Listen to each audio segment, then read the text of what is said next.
তো হেল্ল' গাইছ, স্বাগতম জনাইছোঁ জবটেক.info চেনেলটোৰ নতুন এটা ভিডিঅ'লৈ। ফ্ৰেণ্ড, যিসকলে জিএনএমত অনলাইন কৰিছিলে তেওঁলোকৰ বাবে ভাল খবৰ, কিয়নো ইতিমধ্যে এডমিট কাৰ্ড আহি গৈছে আৰু আপোনালোকে আপোনাৰ এডমিট কাৰ্ডখন কেনেদৰে ডাউনলোড কৰিব আজি এই ভিডিঅ'টোত আপোনালোক দেখুওৱা হ'ব। তো প্ৰথমতে আপুনি আপোনাৰ মোবাইল বা কম্পিউটাৰত যিকোনো এটা ব্ৰাউজাৰ অ'পেন কৰিব আৰু চাৰ্চ বাৰত আপুনি লিখিব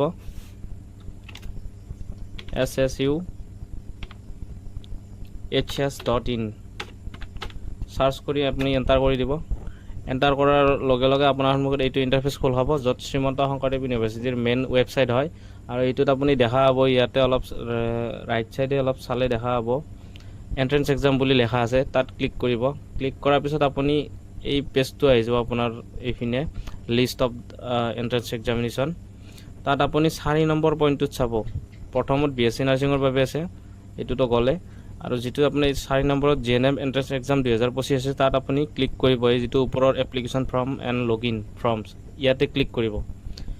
ক্লিক কৰাৰ লগে লগে আপোনাৰ সন্মুখত এই পেজটো অ'পেন হৈ যাব, য'ত আপুনি এপ্লিকেশ্যন ফৰ্ম আৰু লগইন ফৰ্ম এই দুটা বস্তু দেখা পাব। আপুনি লগইন ফৰ্মত ক্লিক কৰিব। ক্লিক কৰি আপুনি ইয়াতে এপ্লিকেশ্যন নাম্বাৰটো আৰু আপোনাৰ ইয়াতে পাছৱাৰ্ডটো মাৰিব, মাৰি লগইন কৰি দিব। মই দেখাই আছোঁ কেনেদৰে কৰিব লাগে। পোনপ্ৰথমতে আপুনি ইয়াতে আপোনাৰ এপ্লিকেশ্যন নাম্বাৰটো মাৰিব। নেক্সট আপুনি ইয়াতে আপোনাৰ পাছৱাৰ্ডটো মাৰিব, যিটো এপ্লাই কৰাৰ সময়ত আপুনি ৰাখিছিলে। তো মাৰি আপুনি ইয়াতে পাছৱাৰ্ডটো মাৰি আপুনি ইয়াতে লগইন কৰি দিব। লগইন কৰাৰ লগে লগে আপোনাৰ যিটো প্ৰফাইল হয় সেইটো খোল খাই যাব। ইয়াতে আপোনাৰ নাম চাম থাকিব, এইবিলাক থাকিব।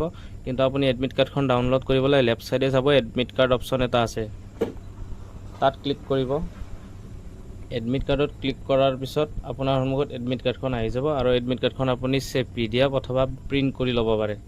তো ভিডিঅ'টোত ফ্ৰেণ্ডছ এইখিনি আছিল। যদি এই ভিডিঅ'টো চাই ভাল পালে লাইক, কমেণ্ট, শ্বেয়াৰ কৰিবলৈ নাপাহৰিব। ধন্যবাদ।